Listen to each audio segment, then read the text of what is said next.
Hello, এটা একটি WordPress website. WordPress ওয়েবসাইটে কিভাবে একটি নতুন করে পোস্ট লিখতে হয় সেটা আমি আজকে দেখাবো step by step. SEO optimized করে মূলত আমরা এসইও অপটিমাইজড করে লিখব ওয়ার্ডপ্রেস ওয়েবসাইটে। প্রথমেই আমাদের যেটা করতে হবে সেটা হলো আমরা কিওয়ার্ড সার্চ করব। কিওয়ার্ড সার্চ করা খুব গুরুত্বপূর্ণ, কারণ কোন কিওয়ার্ডটা নিয়ে আমরা লিখব সেক্ষেত্রে আমরা এই semrush.com এ আমরা কিওয়ার্ড সার্চ করব এবং এক্ষেত্রে একটা অ্যাকাউন্ট খুলতে হবে। যারা নতুন তাদের জন্য অ্যাকাউন্ট খুলতে হবে। আমার যেহেতু অ্যাকাউন্ট খোলা আছে সেক্ষেত্রে আমি জাস্ট সরাসরি কিওয়ার্ডের এই অপশনে গেলাম। এখানে ম্যাজিক টুল যেটা নামে একটা অপশন রয়েছে, ট্যাব রয়েছে, সেই ম্যাজিক টুলে আমি ক্লিক করব। ম্যাজিক টুলে ক্লিক করার পরে এখানে কান্ট্রি সিলেক্ট করতে হবে, ইউএসএ অথবা যে কান্ট্রিতে আমরা কিওয়ার্ডটাকে অপটিমাইজ করতে চাই সেই কান্ট্রিতে। কিছু কিওয়ার্ড চুজ করে রেখেছিলাম, সেই কিওয়ার্ডগুলো আমরা সেটা নিয়ে কাজ করব। এই জন্য আমি এটা স্কিপ করছি। এখন আমি কিওয়ার্ডটা চুজ করে রেখেছিলাম part time data entry jobs. এই কিওয়ার্ডটা নিয়ে আমরা মূলত লিখব। এই কিওয়ার্ডটা প্রথমে আমাদের টাইটেল যে অপশন, সেখানে আমি টাইটেলের জায়গাতে আমি এটা পেস্ট করে দেব অথবা লিখব part time data entry jobs. এটা আমাদের কিওয়ার্ডটা প্রথমে টাইটেলে লিখতে হবে। যেমন আমাদের এখানে part time data entry jobs, এই কিওয়ার্ডটা নিয়ে আমরা এটা লিখব। প্রথমে টাইটেলের হেডিংয়ে আমরা এখানে কিওয়ার্ডটা লিখলাম। এরপরে কন্টেন্ট লেখার যে বডি, সেখানে আমরা মূলত হেডিং 1 কিওয়ার্ডটা পেস্ট করার পর হেডিং 1 এবং পরেরটা হেডিং 2তে আমরা সিলেক্ট করে দেব। আমরা মূলত চ্যাটজিপিটির সহযোগিতা নিয়ে কন্টেন্টটা লিখব। এজন্য আমি পুরো ফরম্যাটটা করে নিচ্ছি। এখানে আমাদের কিওয়ার্ডের অপশনে এখানে আমাদের দিতে হবে স্নিপেটে, আমাদের এখানে কিওয়ার্ডটা দিতে হবে। ওটাতে মোটামুটি একটু সাজানো চেষ্টা করছি। এখানে একটা স্ট্রাকচার কি বেসিক আইডিয়া, বেসিক যে পয়েন্টগুলো খেয়াল রাখতে হবে। যেমন এটা পারমালিঙ্কে আমাদের কিওয়ার্ডটা আছে কিনা দেখতে হবে। পারমালিঙ্কে কিওয়ার্ডটা রয়েছে। এরপরে হেডিং 1-এ কিওয়ার্ড রয়েছে, হেডিং 2-তে কিওয়ার্ড রাখলাম। আমরা গুগলের জেমিনাইতে যাব, সেখানে গিয়ে আমরা কন্টেন্টের এই জাস্ট কিওয়ার্ডটা সার্চ দেব। এখানে আমাদের একটা কন্টেন্টের বিষয়টা সে লিখে দিবে। আমরা মূলত এটা লিখলাম। যেমন আমি এখানে লিখলাম list some website for part time data entry jobs. সে তখন আমাদের কিছু ওয়েবসাইটের লিঙ্ক দেবে বা সাজেস্ট করবে, যেগুলো আমরা পরবর্তীতে কপি করে গুগল ডকে রাখব এবং সেখান থেকে আমরা আমাদের ওয়েবসাইটের যে নিউ পোস্ট সেখানে আমরা পেস্ট করে দিব। এখানে আমাদের পছন্দ মতো কিছু কোশ্চেন আমরা গুগলের জেমিনাইকে চ্যাটজিপিটির মতো গুগল বার্ডকে আমরা জিজ্ঞেস করছি এবং সে কিছু সাজেস্ট করছে। আমাদের পছন্দ মতো যে কথাগুলো আমাদের লেখা দরকার, কন্টেন্টের মধ্যে রাখা দরকার, সেই বিষয়গুলো আমি এখানে রাখবো। How much can I earn. এখানে যেমন একটা কোশ্চেন লিখলাম এবং সে তখন একটা অ্যান্সার দেবে। অটোমেটিক অ্যান্সারগুলো তৈরি হবে। পরবর্তীতে আমি এই অ্যান্সারগুলো কপি করে গুগল ডকে রাখবো। সেটা আমি দেখাবো স্টেপ বাই স্টেপ। আমি যেভাবে কাজগুলো করছি আপনারা এইভাবে কাজগুলো করতে পারেন, তাহলে টোটাল কন্টেন্টের ফরম্যাটটা তৈরি হয়ে যাবে। এক্ষেত্রে সর্বোচ্চ 10 থেকে 15 মিনিট সময় লাগবে একটা কন্টেন্ট লিখতে এবং এটা সবথেকে ইজিয়েস্ট ওয়ে এবং এখানে কোনো ব্রেন খাটানো লাগবে না। সেক্ষেত্রে আপনাকে একটু মাথায় রাখতে হবে যে কিওয়ার্ডের ভিত্তিতে সাধারণ মানুষ কোন ধরনের কিওয়ার্ড, কোন ধরনের বিষয় জানতে চায়, সেই রিলেটেড কিছু কোশ্চেন গুগল বার্ডকে বলতে হবে এবং সে তখন সেই ধরনের অ্যান্সারগুলো দেবে, যাতে কন্টেন্টটা একটি ইউজার ফ্রেন্ডলি হয়। মূলত আমরা এসইও অপটিমাইজড করে কন্টেন্টটা লিখব, কিন্তু এখানে আমরা গুগল বার্ডের সহযোগিতা নিচ্ছি। এই গুগল বার্ডের এআই জেনারেটেড যে অ্যান্সারগুলো প্রত্যেকটাকে আমরা কপি করব। পরবর্তীতে আমরা জাস্ট এখন কোশ্চেনগুলো লিখছি, কোশ্চেনগুলো লিখে উত্তরগুলো থাকলো। পরবর্তীতে সমস্ত প্রশ্ন এবং উত্তরগুলো গুগল ডকে আমরা কপি করে নেব এবং সুন্দর করে সাজাবো। তারপর সেই সমস্ত কন্টেন্টটা যখন ম্যাক্সিমাম 2000 ওয়ার্ড, সাধারণত মিনিমাম 600 ওয়ার্ড থাকতে হবে এবং 2000 ওয়ার্ডের মধ্যে লিখলে বেটার হয়। এখন আমরা গুগল ডক ওপেন করব এবং নতুন একটি ব্ল্যাঙ্ক পেজ নেব। সেখানে গিয়ে আমাদের যে গুগল বার্ড থেকে যে আমাদের কোশ্চেনগুলো, সেই কোশ্চেনগুলোকে আমরা মূলত এখান থেকে কপি পেস্ট করে এখানে রাখবো, গুগল ডকে রাখবো। এবং মূলত সাজানোর জন্য আমরা ডিরেক্টলি বার্ড থেকে গুগল বার্ডের যে রেজাল্ট ওখান থেকেও আমরা কপি করে নিয়ে আমরা সরাসরি দিতে পারতাম, কিন্তু আরও বেশি সুন্দরভাবে সাজানোর জন্য, বিষয়টাকে আরও বেশি কনসাইজ করার জন্য আমরা মূলত এখানে রাখছি। যেমন আমাদের প্রথম প্রশ্ন ছিল এটা, এবং এর উত্তরটা হলো নিচের অংশটা। আমরা শুধু প্রশ্নের উত্তরটাই নিব, কারণ গুগল বার্ড অনেক এডিশনাল কিছু দেয় যেগুলো আমাদের আসলে প্রয়োজন নাই। কারণ বারবার এডিশনাল কিছু দিতে গেলে অনেক সময় ইউজার ফ্রেন্ডলি থাকবে না। এই জন্য আমরা চেষ্টা করব শুধু আমরা যে প্রশ্নটা করেছিলাম সেই প্রশ্নের উত্তরটা যে পর্যন্ত রয়েছে সেটুকুই দেব। অর্থাৎ এভাবে আমরা সমস্ত কোশ্চেন এবং অ্যান্সারগুলো গুগল বার্ডের রেজাল্ট পেজ থেকে আমরা নিব। এবং লিঙ্কগুলো রয়েছে, লিঙ্কগুলোর ক্ষেত্রে শুধু টেক্সটগুলো নেব এবং লিঙ্কটা পরে আমরা অ্যাড করে দেব। সেটা আমি দেখাবো কীভাবে করতে হয়। যাই হোক, আমাদের গুগল যে ডকে আমরা অলরেডি পেস্ট করেছি এবং মোটামুটি সাজানো হয়েছে। এখন আমরা টোটাল ওয়ার্ড কত দেখব, যে এখানে যে কতগুলো ওয়ার্ড রয়েছে, ওয়ার্ড কাউন্ট 1000-এর মতো, সেটা আমরা এখান থেকে জাস্ট কপি করব। কন্ট্রোল A দিয়ে এটাকে আমরা সিলেক্ট করে নেব সব, এবং কন্ট্রোল V দিয়ে আমরা পেস্ট করব। এই আমাদের ওয়ার্ডপ্রেসের যে নিউ পোস্ট যে অপশনটা, লেখার যে অপশন, সেখানে এখন আমরা কিছুটা সাজাচ্ছি। এখানে সাজাতে হবে সুন্দরভাবে, হেডিং 1, হেডিং 2 এবং অন্যান্য যেগুলো সুন্দরভাবে কালার করা। মানে এখন আমাদের একটু ডিজাইন করার জন্য যেটা করা লাগে সেটা করব। আমাদের কন্টেন্ট আমাদের মোটামুটি লেখা শেষ, এখন আমরা একটু সাজানোর কাজ করছি।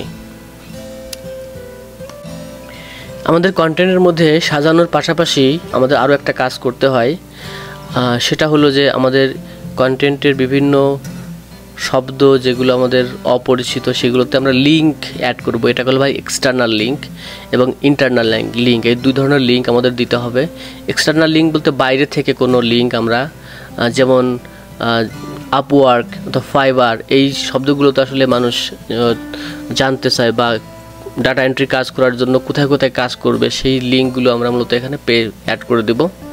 এখন আমরা আপওয়ার্কের এইখানে একটা লিঙ্ক দিতে চাই। লিঙ্ক দিতে গেলে প্রথমে আপওয়ার্কটাকে কপি করতে হবে। কপি করে একটা নতুন ব্রাউজার ওপেন করে আপওয়ার্কের যে ওয়েবসাইটটা, এটা লিঙ্কটা কপি করলাম, ইউআরএলটা কপি করে আমরা জাস্ট ওই আপওয়ার্কের এখানে লিঙ্কটা পেস্ট করে দেব। এবং এই লিঙ্কটাকে বলা হয় এক্সটার্নাল লিঙ্ক। অর্থাৎ এসইও অপটিমাইজ করতে গেলে অবশ্যই একটা এক্সটার্নাল লিঙ্ক দিতে হবে এবং একটা ইন্টারনাল লিঙ্ক দিতে হবে। তো এভাবে ফাইবারের ক্ষেত্রেও আমরা এক্সটার্নাল লিঙ্ক, ইন্টারনাল লিঙ্ক এভাবে দিতে পারবো। যেমন এই ফাইবার এই শব্দটা যদি আমরা ইন্টারনাল লিঙ্ক দেই, অর্থাৎ আমাদের ওয়েবসাইটের মধ্য থেকেই আমাদের ফাইবার সম্পর্কিত কোনো কন্টেন্ট লেখা থাকলে সেটা আমরা ইনসার্ট করে দিতে পারি, তাহলে এটা হয়ে যাবে ইন্টারনাল লিঙ্ক। এখন আমাদের যেটা কাজ হবে সেটা হলো যে স্নিপেট এখানে আমাদের কিছু লিখতে হবে। এটাকে বলা হয় মেটা ট্যাগ, মেটা ডেসক্রিপশন। এখানে মেটা ডেসক্রিপশনের মধ্যে আমাদের 160 ক্যারেক্টার আমাদের লিখতে হবে। সেক্ষেত্রে অবশ্যই কিওয়ার্ডটা এখানে থাকবে। কিওয়ার্ডের পাশাপাশি যে কথাগুলো লিখলে ভিজিটর ক্লিক করবে, মূলত এটা সিটিআর বা একটা ব্রাউজারে যখন একটা সার্চ রেজাল্ট আসবে, সার্চ রেজাল্টে গিয়ে যখন মানুষ কোনো একটা লিঙ্কে ক্লিক করে, এই লেখাগুলো দেখেই মূলত অ্যাট্রাকটিভ হয় এবং তখন ক্লিক করে। এজন্য এই লেখাগুলো খুব গুরুত্বপূর্ণ, এটা সার্চ রেজাল্ট পেজে ভিজিবল থাকে। এজন্য আমরা এখানে কি লিখব সেটা খুবই অ্যাট্রাকটিভ হওয়া লাগবে, যাতে ভিজিটররা এখানে এই লেখাটা পড়ে তাদের কাঙ্ক্ষিত রেজাল্ট যেটা খুঁজছে ওয়েবসাইটে বা গুগলে সার্চ ইঞ্জিনে, তাহলে এটা পেয়ে যাবে। সেজন্য এটা খুব গুরুত্বপূর্ণ। এটা 160 ক্যারেক্টারের মধ্যে সাধারণত সবুজ হয়ে গেলেই এটা লেখাটা শেষ করতে হবে। এটা বলা হয় মেটা ডেসক্রিপশন বা মেটা ট্যাগ। আমরা এখানে এই পর্যন্ত রাখলাম এই কন্টেন্টের জন্য। এরপর আমরা বেসিক একটা ওভারভিউ দেখলাম, মোটামুটি আমাদের কন্টেন্ট লেখা হয়ে গেছে। এখন আমরা একটা ছবি অ্যাড করব। ছবি অ্যাড করতে গেলে প্রথমেই canva.com-এ যাব। এটা খুব একটি ভালো ওয়েবসাইট এবং এখানে অনেক ফাংশন রয়েছে। প্রথমে আমাদের যেটা করতে হবে সেটা আমাদের এই টেমপ্লেটে ক্লিক করতে হবে। টেমপ্লেটে ক্লিক করার পরে এখানে একটা ছবির অপশন পাবো, ফটো থেকে আমরা আমাদের যেহেতু ডাটা এন্ট্রি রিলেটেড জব, তাহলে আমরা এখানে সার্চ দেব ডাটা এন্ট্রি। যেহেতু আমাদের ছবির সাইজ একটা স্পেসিফিক নির্দিষ্ট সাইজ দিতে হবে 600x400 পিক্সেল, এই জন্য আমরা প্রথমে ছবিটা আগে সার্চ দিলাম। ছবিটা সার্চ দেওয়ার পর এখানে ফিল্টার করতে হবে। ফিল্টার করে এখানে ফ্রি যেগুলো সেগুলো আমরা নিব। এখান থেকে আমরা যে কোনো একটা ছবি চুজ করতে পারি, যেটা আমাদের ভালো লাগে সেটা আমরা চুজ করব।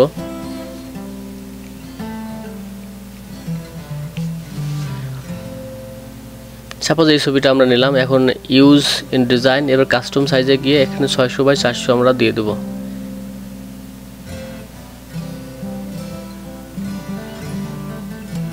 তাহলে আমাদের নতুন একটা ট্যাব ওপেন হবে এবং আমাদের যে সাইজ আমাদের ওয়েবসাইটের জন্য 600x400 এই সাইজটা আমাদের মূলত অপটিমাইজড বেটার হয়, মানে রেজাল্ট ভালো আসে। আমরা এই জন্য সাইজটাকে এই জাস্ট এই ক্যানভাসে একেবারে পুরো অংশটা জুড়ে দিলাম। এরপর ডাউনলোড করলাম। ডাউনলোড করার সময় আমাদের অবশ্যই যে ইমেজের যে নাম হবে কি নামে আমরা সেভ করব, এটা সেভ করার ক্ষেত্রে আমাদের ওই যে কিওয়ার্ডটা রয়েছে সেই কিওয়ার্ড দিয়ে আমরা মূলত এটাকে সেভ করব। এখানে আমরা ডাটা এন্ট্রি, যে part time data entry jobs, এটা যেটা আমাদের কিওয়ার্ড ছিল সেই কিওয়ার্ডটা দিয়ে আমাদের এখানে ফাইলটা সেভ করতে হবে।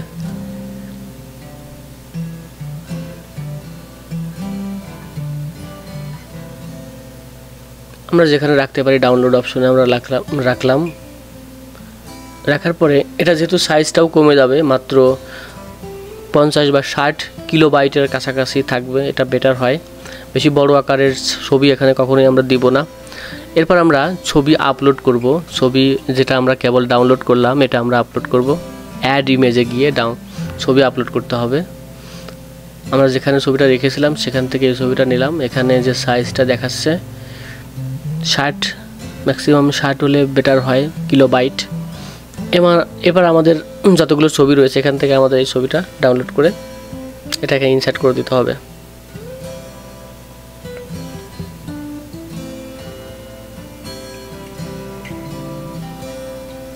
এখানে একটা বিষয় সেটা হলো তো ইমেজের অল টেক্সট, গুগল বট কখনোই ছবি বুঝতে পারে না, সেক্ষেত্রে অল টেক্সট ছবির একটা নাম থাকে অল টেক্সট, মূলত এটা ব্যাকগ্রাউন্ডে এটা কোডিংয়ের ক্ষেত্রে এটা গুগল বট এটা ক্রল করতে পারে, সেজন্য অল টেক্সট অবশ্যই দিতে হবে। এবং আমরা ছবির সাইজটা 600x400 দিলাম। এরপর আমরা একটু ছবিটাকে একটু লেফট সাইড ওরিয়েন্টেড করে দিলাম। এখন এটাও মূলত সাজানোর কাজ। এরপর আমরা ক্যাটাগরি, যে কোনো একটা ক্যাটাগরি সিলেক্ট করে দিলাম ফ্রিল্যান্সিংয়ের জন্য। এরপর আমাদের যে ফিচার্ড ইমেজটাও আমরা এখানে আগের ওই ছবিটা দিয়ে দিলাম। তাহলে এই হলো টোটাল মোটামুটি কাজ। আমরা কিন্তু কন্টেন্ট লেখা হয়ে গিয়েছে। এখন আমরা জাস্ট একটু ওভারভিউ করে আমরা কন্টেন্টটা দেখতে পারি। আমরা এখানে 2024 লিখে দিলাম, এটা অসুবিধা নাই, কিওয়ার্ডটা থাকলে গুরুত্বপূর্ণ, তবে টাইটেলটা বেশি বড় করা যাবে না। এবং আমাদের মোটামুটি গ্রিন হয়ে গিয়েছে, যে এসইও র্যাঙ্কিং গ্রিন হয়ে গেছে, তার মানে আমাদের পোস্টে লেখা হয়ে গিয়েছে। এখন আমরা এটাকে যদি আমরা ভিউ করলে কেমন রেজাল্ট আসবে। এরপরে আমাদের যেটা করতে হবে পাবলিশ করে দিতে হবে। সব কিছু কমপ্লিট ওকে থাকলে আমরা এখন কন্টেন্টটা পাবলিশ করে দেব। পাবলিশ করে দিলেই মোটামুটি আমরা এটা ভিজিবল আমরা দেখতে পাবো যে আমাদের রেজাল্টটা কী। আমাদের মোটামুটি লেখা শেষ। এভাবে আমরা একটা এসইও অপটিমাইজড ওয়ার্ডপ্রেস ওয়েবসাইটে এসইও অপটিমাইজড করে কন্টেন্ট লিখতে পারি। অর্থাৎ এই হলো টোটাল আমাদের যে কন্টেন্ট আমরা লিখলাম এত সময় ধরে। এই কন্টেন্টটা লিখতে সর্বোচ্চ হয়তো 20 মিনিট সময় লাগতে পারবে এবং আরও বেশি প্র্যাকটিস করলে আরও দ্রুত হবে। আশা করি বিষয়টি পরিষ্কার হয়েছে কিভাবে একটি ওয়ার্ডপ্রেস ওয়েবসাইটে এসইও অপটিমাইজড করে কন্টেন্ট লিখতে হয়। যদি কোনো কোশ্চেন থাকে আমাকে কোশ্চেন করতে পারেন কমেন্ট বক্সে গিয়ে। ধন্যবাদ সবাইকে।